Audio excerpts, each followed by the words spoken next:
Start lah. Assalamualaikum warahmatullahi wabarakatuh. Bismillahirrahmanirrahim. Alhamdulillahi rabbil alamin. Wassalatu wassalamu ala ashrafil anbiya'i wal mursalin nabiyyina Muhammadin wa ala alihi wa sahbihi ajma'in. Rabbi syrah li sadri wa yassir li amri wahlul 'uqdatan min lisani yafqahu qawli, amma ba'du. Puji dan syukur bagi Allah Subhanahu wa taala. Selawat dan salam atas junjungan kita Nabi Muhammad sallallahu alaihi wasallam, juga atas ahli keluarga baginda, para sahabatnya dan para pengikutnya yang setia sehinggalah ke hari kiamat. Alhamdulillah. Muslimin dan muslimat yang dirahmati Allah Subhanahu wa ta'ala sekalian,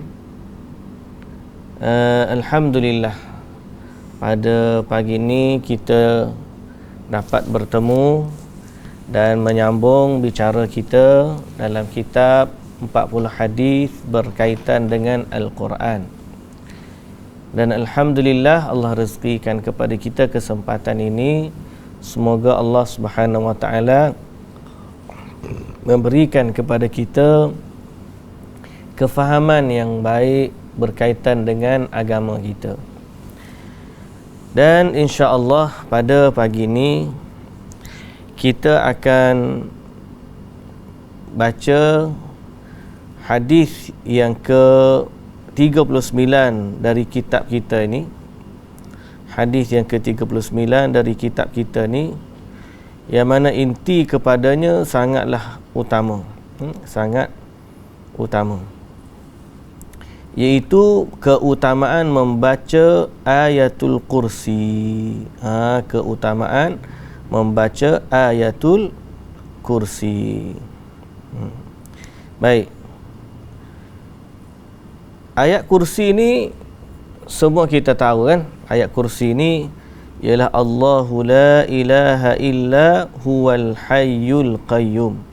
Allahu la ilaha illa huwal hayyul qayyum la ta'khudhuhu sinatun wa la naum lahu ma fis samawati wa ma fil ard man dhal ladzi yashfa'u 'indahu illa bi idnihi ya'lamu ma baina aydihim wa ma khalfahum wa la yuhituna bi syai'in min 'ilmihi illa bima syaa' wasi'a kursiyyuhu as-samawati wal ard wa la ya'uduhu hifdhuhuma wa huwal 'aliyyul 'azim. Baik. Jadi kita akan baca satu hadis berkaitan dengan kelebihan ayat kursi. Walhal topik ni saja, sebenarnya hadis ni saja memang sangat-sangat utama dan kita boleh kupas, ataupun bukan masalah kita kupas, maknanya perkara yang berkaitan dengan ayat kursi ni sangat-sangat besar faedah dia, sangat besar fadilat dia. Jadi ayat kursi kita akan baca satu hadis berkaitannya, padahal hadis-hadis yang ada tentang kelebihan ayat kursi ni sangatlah banyak. Sangatlah banyak. Maka kita akan usaha, muslimin dan muslimat yang dirahmati Allah, untuk membentangkan sedikit berkaitan dengan kelebihan ayat kursi. Okay? Namun kita dahulukan kitab kita ni, lepas tu baru kita akan tambah lagi dengan fadilat-fadilat yang lain. Baik, sama-sama kita baca kitab kita. An Abi Hurairah radhiyallahu anhu qala wakkalani Rasulullah sallallahu alaihi wasallam bihifdhi zakati Ramadan فأتاني آت فجعل يحثو من الطعام فأخذته وقلت والله لأرفعنك إلى رسول الله صلى الله عليه وسلم قال إني محتاج وعلي عيال ولي حاجة شديدة قال فخليت عنه فأصبحت فقال النبي صلى الله عليه وسلم يا أبا هريرة ما فعل أسيرك البارحة قال قلت يا رسول الله شكى حاجة شديدة وعيالا فرحمته فخليت سبيله قال أما إنه قد كذبك وسيعود فعرفت أنه سيعود لقول رسول الله صلى الله عليه وسلم إنه سيعود فرصدته فجاء يحثو من الطعام فأخذته فقلت لأرفعنك إلى رسول الله صلى الله عليه وسلم قال دعني فإني محتاج وعلي عيال لا أعود فرحمته فخليت سبيله فأصبحت فقال لي رسول الله صلى الله عليه وسلم يا أبا هريرة ما فعل أسيرك قلت يا رسول الله شكى حاجة شديدة وعيالا فرحمته فخليت سبيله فقال أما إنه قد كذبك وسيعود فرصدته الثالثة فجاء يحثو من الطعام فأخذته فقلت لأرفعنك إلى رسول الله وهذا آخر 3 مرات أنك تزعم لا تعود ثم تعود قال دعني أعلمك كلمات ينفعك الله بها فقلت ما هو قال إذا آويت إلى فراشك فاقرأ آية الكرسي الله لا إله إلا هو الحي القيوم حتى تختم الآية فإنك لن يزال عليك من الله حافظ ولا يقربنك شيطان حتى تصبح فخليت سبيله فأصبحت فقال لي رسول الله صلى الله عليه وسلم ما فعل أسيرك البارحة قلت يا رسول الله زعم أنه يعلمني كلمات ينفعني الله بها فخليت سبيله قال ما هي قلت قال لي إذا أويت إلى فراشك فاقرأ آية الكرسي من أولها حتى تختم الآية الله لا إله إلا هو الحي القيوم وقال لي لن يزال عليك من الله حافظ ولا يقربك شيطان حتى تصبح وكانوا أحرص شيء على الخير فقال النبي صلى الله عليه وسلم أما إنه قد صدقك وهو كذوب تعلم من تخاطب منذ 3 لياليا يا أبا هريرة قال لا قال ذاك شيطان رواه البخاري. Panjang hadis ni tapi kisahnya masyhur.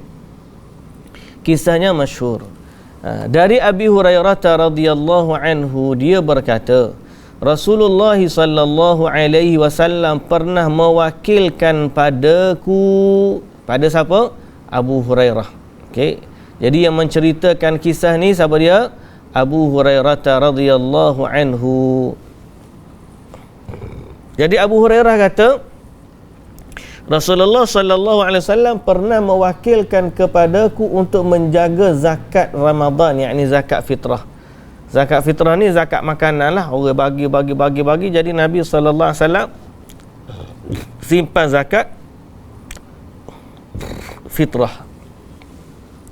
Lalu ada seseorang yang datang dan mengambil makanan. Di malam dia curi makanan. Aku berkata, demi Allah, aku benar-benar akan mengadukanmu kepada Rasulullah sallallahu alaihi wasallam. Jadi di sini, siapa dia di sini aku ni? Ialah Abu Hurairah radhiyallahu anhu. Dia kata, aku benar-benar akan mengadukan kamu kepada Rasulullah sallallahu alaihi wasallam. Lalu dia berkata, dia ni siapa? Seorang lelaki yang mencuri makanan. Seseorang lelaki yang datang mencuri makanan. Lalu dia berkata, dia ni siapa? Lelaki. Lelaki yang curi makanan tu, dia yang kata. Jadi dia kata, aku ni benar-benar dalam keadaan butuh. Butuh ni maknanya sangat memerlukan. Aku memiliki keluarga dan aku sangat memerlukan ini. Abu Hurairah radhiyallahu anhu pun berkata, Abu Hurairah kata apa? aku membiarkannya, aku lepaskan dia, tangkap tapi tak bawa jumpa Nabi. Lantas di pagi hari Nabi SAW berkata kepadaku, wahai Abu Hurairah, apa yang dilakukan oleh tawananmu semalam? Jadi ini perkataan Nabi SAW. Nabi tanya Abu Hurairah.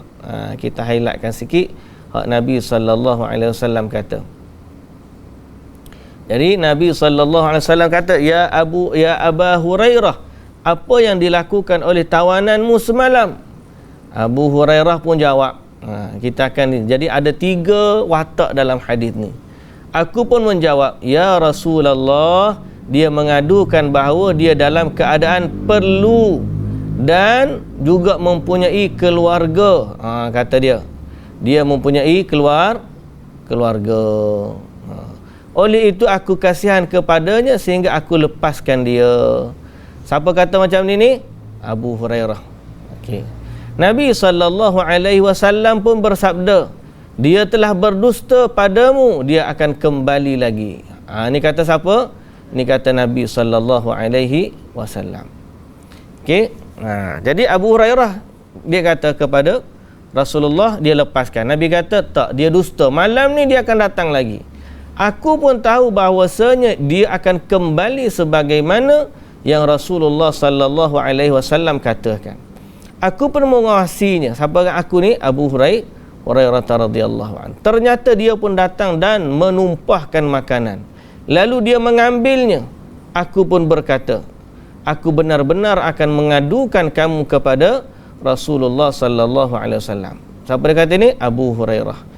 Lalu dia berkata, jawab dia lagi, biarkan aku benar-benar dalam keadaan perlu.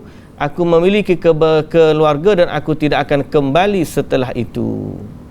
Jawab di lelaki tersebut. Okey. Abu Hurairah pun berkata, aku menaruh kasihan kepadanya, aku membiarkannya. Jawab Abu Hurairah. Okey. Lantas pada pagi tersebut Nabi SAW berkata kepadaku, ini perkataan Nabi, wahai Abu Hurairah, apa yang dilakukan oleh tawananmu? Nabi tanya dia. Okey. Aku pun menjawab, ya Rasulullah, dia mengadukan kepadaku bahawa dia dalam keadaan perlu dan punya keluarga. Aku begitu kasihan sehingga aku melepaskannya pergi. Jawab dia Abu Hurairah. Okey. Nabi SAW kata, dia telah berdusta kepadamu dan dia akan kembali lagi. Ini kata-kata Nabi SAW. Banyak highlight hari ni. Pasal kita nak beza dalam ayat tu kan. Pada hari ketiga aku terus mengawasinya. Dia datang dan menumpahkan makanan lalu mengambilnya. Dia pun kata, aku benar-benar akan mengadukanmu pada Rasulullah SAW. Ini sudah kali ketiga engkau katakan tidak akan kembali, namun ternyata masih kembali. Jadi Abu Hurairah kata menipu ni 3 hari, kata mari juga. Lalu kata di lelaki tersebut, dia kata apa? Kata dia, biarkan aku.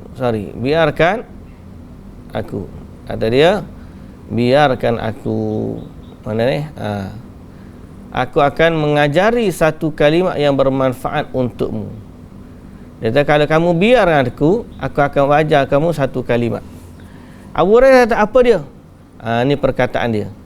Jika engkau hendak tidur, jika engkau hendak tidur, maka bacalah ayat kursi Allahu la ilaha illa huwal hayyul qayyum hingga engkau menyelesaikan ayat tersebut. Manfaatnya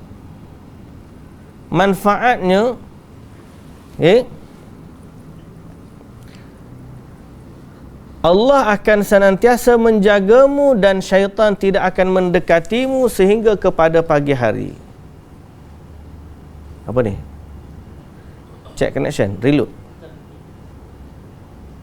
Okey. Abu Hurairah kata, aku pun melepaskan dirinya dan ketika pagi hari Rasulullah SAW bertanya kepadaku, apa yang dilakukan oleh tawananmu semalam? Ini ayat siapa? Ini ayat Nabi SAW. Abu Hurairah kata, wahai Rasulullah, dia mengaku bahawa dia mengajarkan satu kalimat yang Allah beri manfaat kepadaku jika membacanya, sehingga aku pun melepaskan dirinya. Nabi SAW berkata, apa kalimat tersebut? Ini pertanyaan Nabi. Pertanyaan Nabi di mana biru. Okey.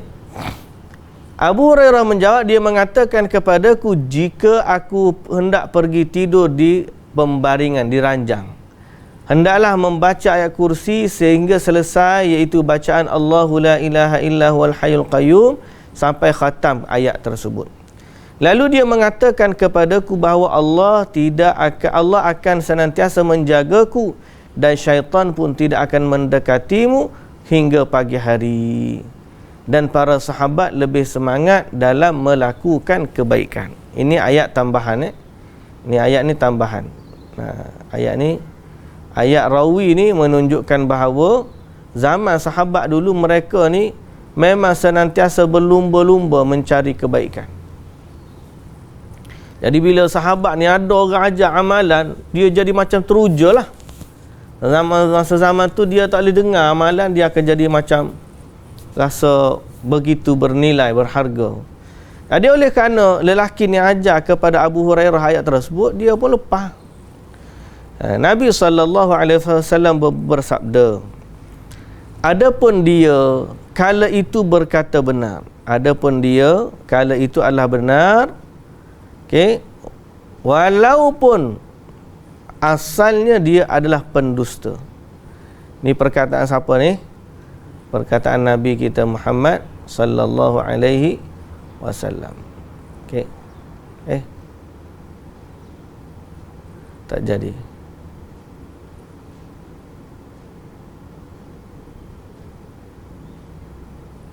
Okey. Kemudian Nabi sallallahu alaihi wasallam tanya dia. Nabi kata, apakah kamu kenal siapa yang bercakap dengan Nabi? Mana orang dia cakap benar padahal dia pendusta? Macam mana tu? Mana dia ni memang ahli dusta, cuma malam tu apa yang dia sebut tu benar. Engkau tahu siapa yang bercakap denganmu sampai 3 malam itu, wahai Abu Hurairah? Jadi dia menjawab, tidak. Nabi SAW kata, dia adalah syaitan. Zaka syaitanun. Itu adalah syaitan. Baik.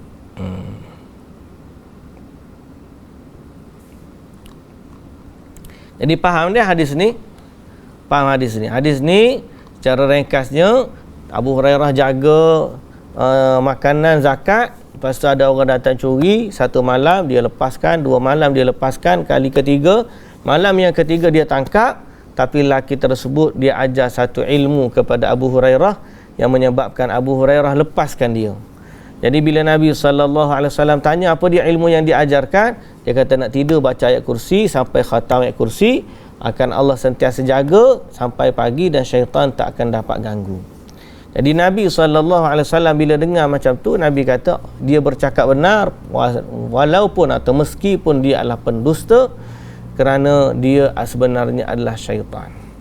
Okey. Berkaitan dengan hadis ni, pertama, hadis ni Abu Hurairah ambil ilmu daripada syaitan lah kalau gitu. Lepas tu kita nak ambil ilmu daripada syaitan ke nak ambil ilmu daripada Nabi? Jawapannya hadis ni Nabi dah sebut apa yang disebut itu perkataan yang benar. Jadi kita sebenarnya bukan meriwayatkan mengambil ilmu daripada syaitan, sebaliknya ambil daripada pengiktirafan Nabi SAW terhadap perkataan itu. Jadi dia jadi hadis sebab Nabi endorse. Nabi mengaku bahawa perkataan itu benar. Maka dia jadi hadis sebab Nabi, bukan syaitan.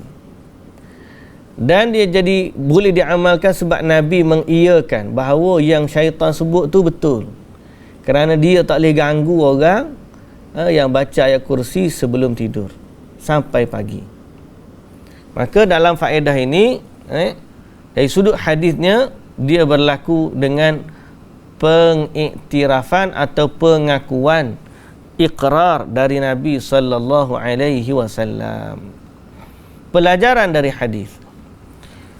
Daripada hadis ini, keutamaan membaca ayat kursi salah satu ayat yang agung dalam Quran. Salah satu ayat yang agung dalam Quran. Bukan salah satu sebenarnya. Di antara dia adalah ayat yang paling agung.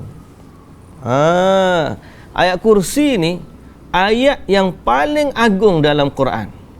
Berdasarkan sabda Nabi sallallahu alaihi wasallam. Pernah satu hari Nabi tanya Ubay bin Ka'ab radhiyallahu anhu. Nabi tanya Ubay bin Ka'ab radhiyallahu anhu, dan Ubay ni orang yang paling aqra', orang yang paling pandai baca Quran daripada umat ini, dan sahabat yang paling masyhur dalam ilmu qiraat. Siapa dia? Ubay bin Ka'ab. Jadi Nabi SAW tanya Ubay, wahai Ubay, ma a'zamu ayatin fi kitabillah, ayat mana paling agung dalam Quran? Kata Ubay, Allah dan Rasul lebih tahu. Jawab Rasulullah sallallahu alaihi wasallam, ataupun Nabi tanya sekali lagi, apa yang ayat paling agung dalam Quran? Dan Ubay pun jawab, Allah dan Rasul lebih tahu. Pada kali ketiga Nabi sallallahu alaihi wasallam bertanya dan Nabi menjawab, Allahu la ilaha illa huwal hayyul qayyum. Nabi jawab macam tu. Fadaraba an-nabiy sallallahu alaihi wasallam ala sadrihi wa qala liyuhannika al-ilm ya abal munzir, liyuhannika al-ilm ya abal munzir. Jadi Nabi kata kepada dia, ayat yang paling agung dalam Quran adalah ayat kursi.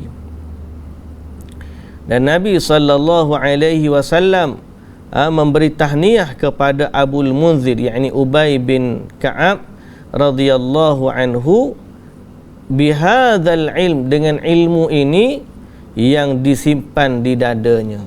Nabi kata, tahniahlah kamu dengan ilmu ini. Iaitu Nabi ajar kepada dia ayat yang paling agung dalam Al-Quran. Maka ayat ni agung, besar. Keutamaan dia besar. Kita akan cerita sebut nanti tentang kelebihan dia. Tentang kelebihan dia. Jadi ayat ni pertama, daripada hadis ni difahami, dianjurkan membaca ayat kursi sebelum tidur. Ayat kursi sebelum tidur, dan dia akan mendapat perlindungan dari Allah dan terselamat dari gangguan syaitan. Kita akan baca lepas daripada ni pendetilannya. Kita pergi lagi kepada poin yang kedua, pelajaran dari hadis. Di dalamnya mencakupi penjelasan tentang sifat pengesaan Allah, yakni rububiyah, penyembahan kepada Allah, uluhiyah, nama-nama Allah serta sifat-sifatnya, dan sanggahan dari segala kekurangan dan aib-aibnya. Ayat kursi ni bukan sekadar ayat istimewa pada fadilat dia.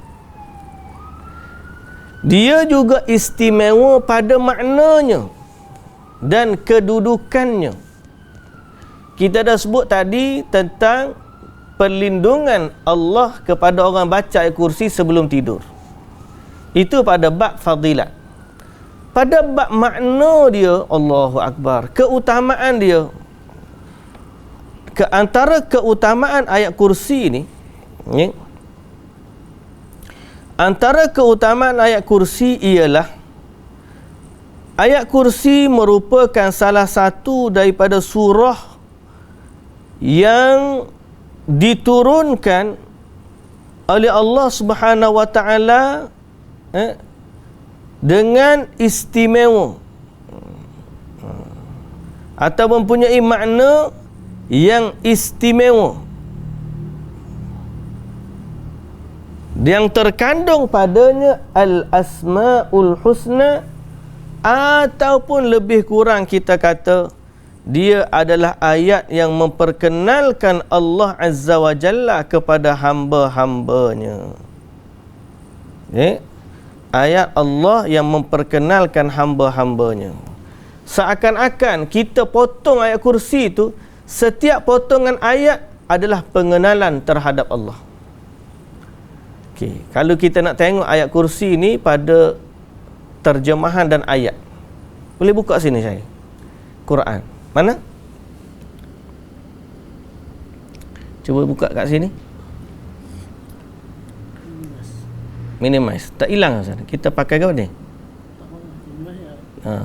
Dia tak nampak skrin kat sana. Tak buka lagi.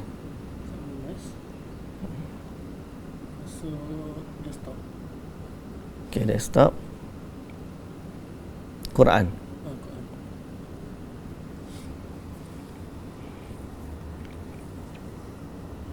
Yang ni tidak rekod ni.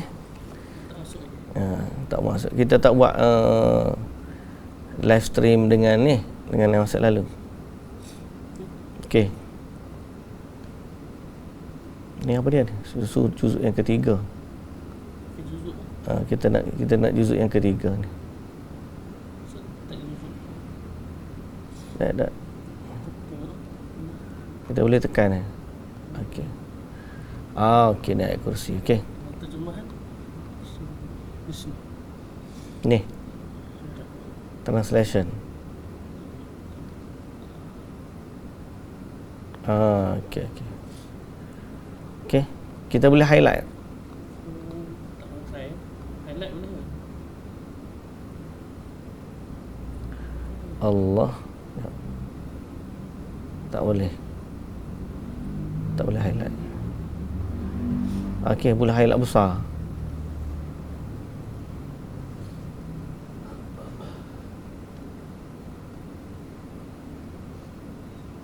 Baik, muslimin dan muslimat yang dirahmati Allah. Kita tengok dari sudut maknanya pula. Fadilat, kenapa ayat kursi ni besar? Okey. Kalau kita tengok wakaf ni menunjukkan tentang keistimewaan makna ayat. Allah Ta'ala kata, Allahu la ilaha illa huwal hayyul qayyum. Allah, tiada Tuhan yang berhak disembah melainkan Dia.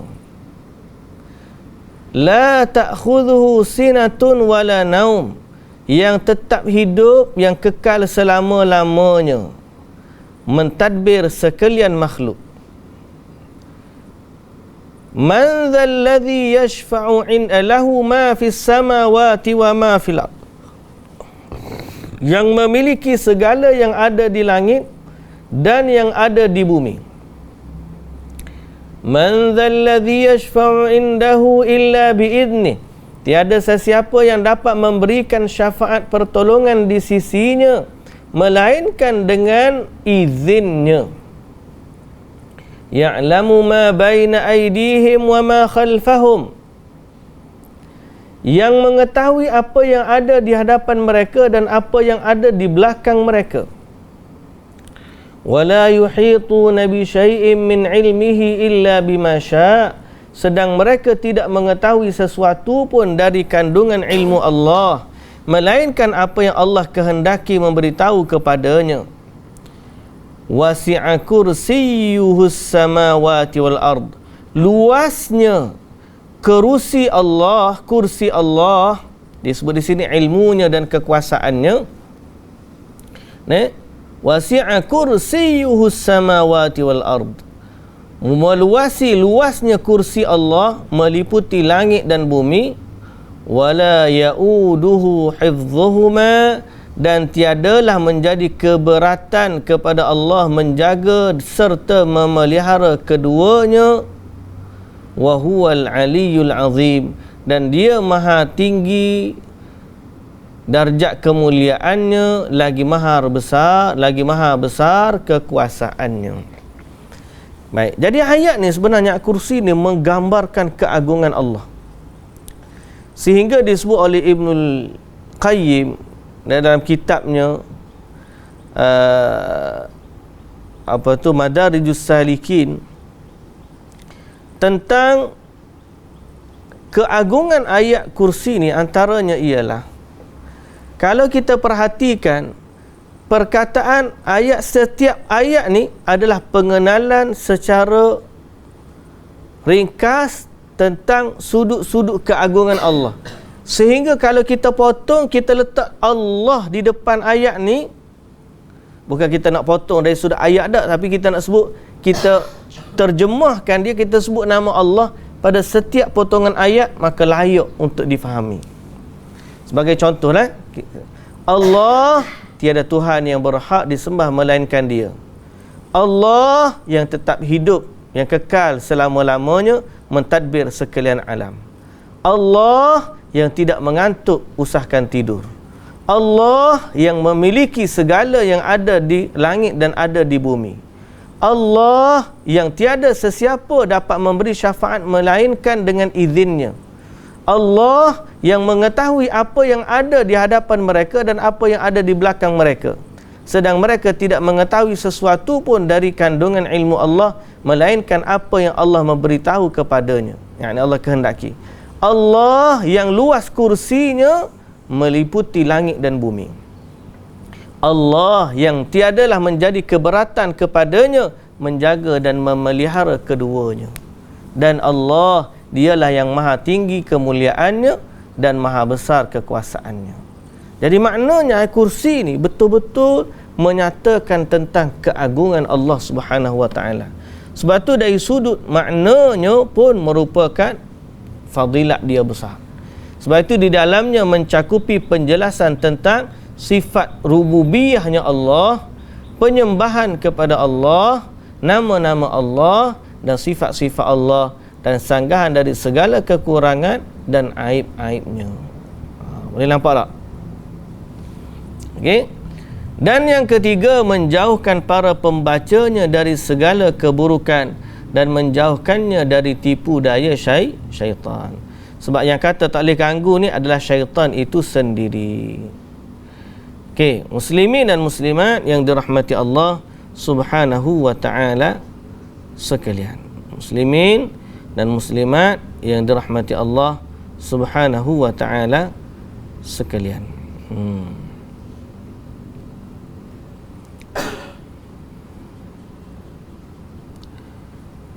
Adapun kelebihan dia disebut di sini, dianjurkan untuk menghafal dan membaca ayat kursi sebelum tidur. Besarnya fadilat dia sehingga dia dibacakan pertama sebelum tidur berdasarkan fadilat ataupun hadis yang kita bacakan dalam bab ini. Okey. Jadi kalau ada orang mengajar sebelum tidur baca Fatihah, baca bismillah 41 kali, kita kata itu petunjuk yang palsu. Petunjuk yang benar, kita baca ayat kursi. Yang kedua, orang juga ada yang orang ajar baca bismillah 41 kali akan dilindungi oleh wali naubah. Kita katakan perkara tersebut tak boleh, malah dibimbangi boleh mendatangkan kesyirikan, sebab minta pertolongan selain dari Allah secara gaib. Sebaliknya mengikut sunnah ialah baca ayat kursi dan mendapat perlindungan dari Allah. Mendapat perlindungan dari Allah. Itu yang benarlah, itu yang benar. Bukan kata mai ikut suka nak baca je. Pasal apa? Ini dalam bab agama. Okay? Ini dalam bab agama. Baik. Jadi tempat pertama yang kita baca di mana?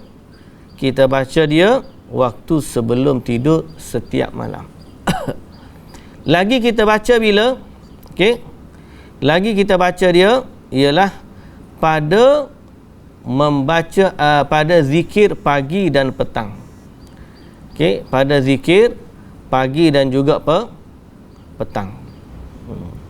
Lagi kita baca dia itulah pada setiap selesai salat 5 waktu. Selesai salat 5 waktu.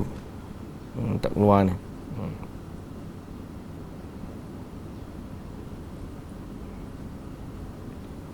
di mana Abu Umamah Al-Bahili radhiyallahu anhu dalam hadis yang diriwayatkan oleh Al-Imam An-Nasa'i, kata Rasulullah sallallahu alaihi wasallam, man qara'a ayatal kursi dubura kulli salatin maktubatin lam yamna'hu min dukhulil jannati illa al-maut.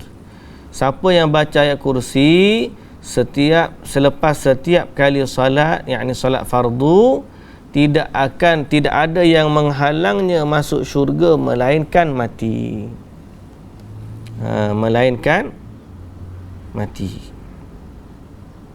Jadi besarnya kelebihan surah ayat kursi ni, sehingga dia boleh siapa yang mengamalkannya selepas daripada solat fardu, dia mendapat kelebihan masuk syurga. Dan tidak ada yang boleh menghalang dia masuk syurga melainkan dia belum mati je. Kalau ikut hadis ni, kalau dia mati tu insya-Allah masuk syurga.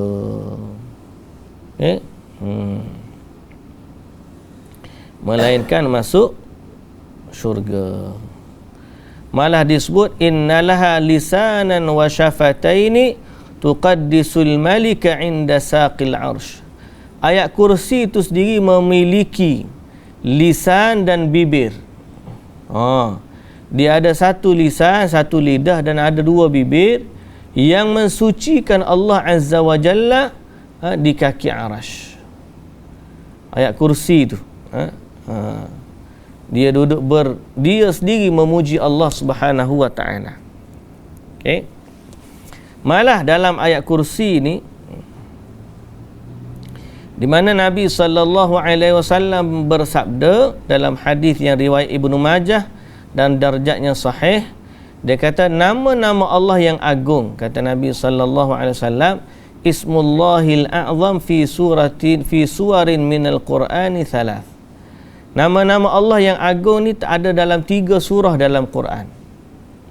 Nabi sebut ada dalam surah Baqarah, ada dalam surah Ali Imran, dan ada dalam surah Taha. Maka berkata Abu Abdurrahman Al-Qasim bin Abdurrahman, salah seorang daripada tabi'in yang merawikan hadis ini, dia kata faltamastu fil Baqarah, aku carilah mana surah yang mana di dalamnya terkandung ayat yang menyatakan nama Allah yang agung, yang sama dengan dalam Ali Imran, yang sama dengan surah Taha. Lalu dia kata, aku dapati yang dalam surah Al-Baqarah adalah ayat kursi yang cerita tentang nama-nama Allah Subhanahu wa taala, yang cerita tentang ayat nama Allah yang paling agung. Sebab dia kata dalam Al-Baqarah adalah ayat kursi, dalam surah Ali Imran pun ada Allahu la ilaha illa huwal hayyul qayyum. Jadi ini menunjukkan betapa besarnya fadilat ayatul kursi. Jadi kita tahu nak baca bila nak baca? Pertama nak baca waktu tidur. Waktu kita baring, sebelum kita baring tu, sama ada kita baring. Setengah-setengah orang ni dia nak baring, kalau dia baca sambil baring tak ada habis waktu tidur.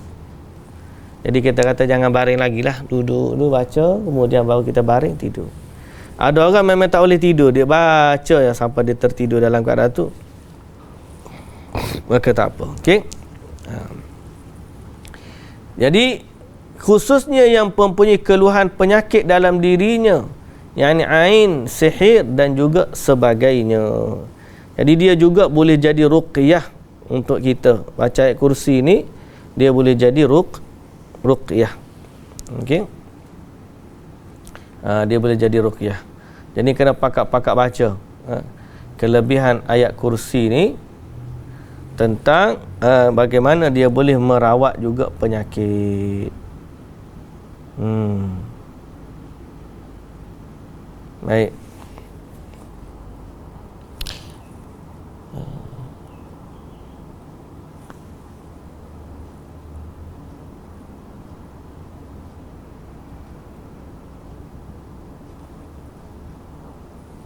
Malah kalau di rumah yang mana ada gangguan syaitan, boleh juga dibacakan surah Baqarah Dan di dalam surah Baqarah tu ada terkandung ayat kursi.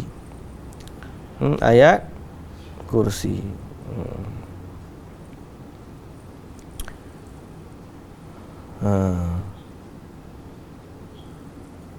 Okey. So kita ni kadang-kadang kita ni berasa boleh baca ayat kursi, duk baca begitu je lah. Sambil-sambil duk baca, tapi kita tak pernah memahami maksudnya yang sebenar. Dan kita tidak pernah menjadikan dia amalan dalam kehidupan kita. Dan waktu kita baca pun kita anggap dia sekadar untuk lawan halau hantu je. Bila jumpa hantu barulah nak baca ayat kursi. Padahal tidak. Jangan jumpa hantu je, jangan jumpa jin je baca ayat kursi. Setiap waktu. Pagi kita baca ayat kursi, petang kita baca ayat kursi. Malah setiap kali salat kita baca ayat kursi. Setiap kali selepas salat kita baca ayat kursi. Ada setengah orang tu bila Assalamualaikum warahmatullahi, Al-Fatihah, dia baca Fatihah. Kita kata kenapa nak baca Fatihah? Sedang ada anjuran dari Nabi SAW untuk kita baca ayat kursi. Itu lebih aula dan lebih afdal. Jelas petunjuk daripada Nabi SAW. So kita kena letak setiap ayat tu pada tempat dia. Kita baca ayat kursi sebelum tidur, baca ayat kursi setelah setiap salat fardu, dan kita baca ayat kursi pada zikir pagi dan juga petang. So itulah namanya berpegang kepada sunnah. Ni kalau kita sayang kepada Nabi, jangan kira kita sayang. Tapi waktu tidur kita pergi ajar amalan lain, kita kata wali akan jaga, maka itu bimbang. Satu, dah tak ikut sunnah Nabi, sebab Nabi ajar kita tak ikut. Yang kedua, dibimbangi ada kepercayaan bahawa wali-wali itu boleh menjaga kita dari dalam tidur kita. Padahal kita setiap hari dimatikan oleh Allah dan setiap hari dihidupkan oleh Allah Azza wa Jalla. Yang berkuasa menjaga dan menghidupkan kita adalah Allah Subhanahu wa Ta'ala, bukannya wali-wali tersebut. So kalau boleh anak-anak kita ni diajar daripada kecil lagi, anak-anak kita diajar ayat kursi. Kita ajar dia dan dijadikan dia amalan dalam kehidupan kita. InsyaAllah kita akan selamat daripada gangguan, tidak diganggu oleh syaitan. Okey? Wallahu ta'ala a'lam. Adapun berkaitan dengan pembahagian makna surah ada apa tu? Rububiyah, kekuasaan Allah Subhanahu wa taala, uluhiyah, makna pengibadahan atau penyembahan kepada Allah. Nama-nama dan sifat dia yang terkandung dalam dalam ayat kursi itu kita dah jelaskan tadi secara umum lah makna tu. Tapi memang menunjukkan betapa agungnya ayat kursi ni. Dan dalam hadis bila kita memahami wasi'a kursiyyuhus samawati wal ardh. Kenapa ayat kursi dinamakan ayat kursi? Kerana di dalamnya ada perkataan kursi. Dan kursi ni apa sebenarnya? Ni bukan kerusi, dia jangan salah faham. Ayat kursi bukan kerusi. Kursi ni kata Abdullah ibnu Abbas ialah satu bahagian dari singgah sananya Allah. Dan singgah sana ni, kalau bahagian singgah sana ni, kursi ni baru tempat letak kaki. Kalau dengan manusia ni, kita kata kursi ni bukan kerusi. Singgah sana ni, kursi tu adalah baru tempat letak kaki baru. Satu bahagian daripada singgah sana yang paling besar. Jadi kita tak tahu macam mana rupanya Arash yang merupakan makhluk Allah tertinggi. Tetapi kursi yang merupakan sebahagian daripada salah satu daripada makhluk yang berada di Arash Allah ni, Allah Ta'ala kata wasi'a kursiyyuhus samawati wal ardh. Kursi itu saja memenuhi antara langit dan bumi, memenuhi langit dan bumi. Sebab tu dalam satu hadis Nabi SAW pernah buat bandingan antara langit dan bumi banding kursi Allah. Dialah seperti segelung besi yang dicampak di tengah padang pasir yang luas.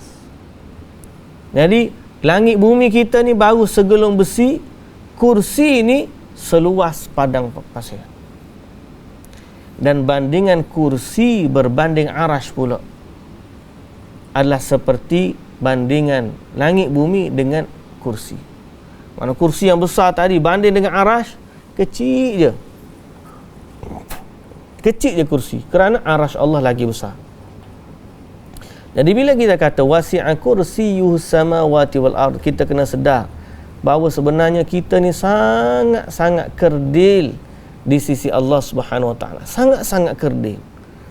Bila kita baca ayat kursi, kita rasa kita ni kecil, Allah tu maha besar, maha agung, maha perkasa. Kerana semuanya berada dalam kekuasaan Allah Subhanahu wa taala. Jadi jangan lupa amalkan ayat kursi sebelum tidur. Jangan lupa amalkan ayat kursi setiap kali selepas solat fardu.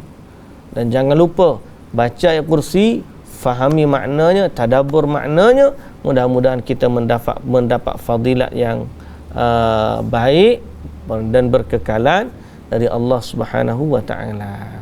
Baik muslimin dan muslimat yang dirahmati Allah, kita berhenti setakat tu untuk fadilah ayat kursi. InsyaAllah kita akan masuk kepada hadis yang terakhir dalam kitab kita, iaitu keutamaan membaca 2 ayat terakhir di surah Al-Baqarah. Yang ni pun special juga. Biasanya orang gabung ayat kursi dengan ayat terakhir, tapi sebenarnya dia tidak duduk sekali pun. Dia ada fadilat yang berbeza. Tapi mudah-mudahan nanti kita akan baca fadilat yang ke-40 ni pada pertemuan kita yang akan datang. Wallahu ta'ala alam. Subhanakallahumma wa bihamdika asyhadu an la ilaha illa anta astaghfiruka wa atubu ilaik. Assalamualaikum warahmatullahi wabarakatuh.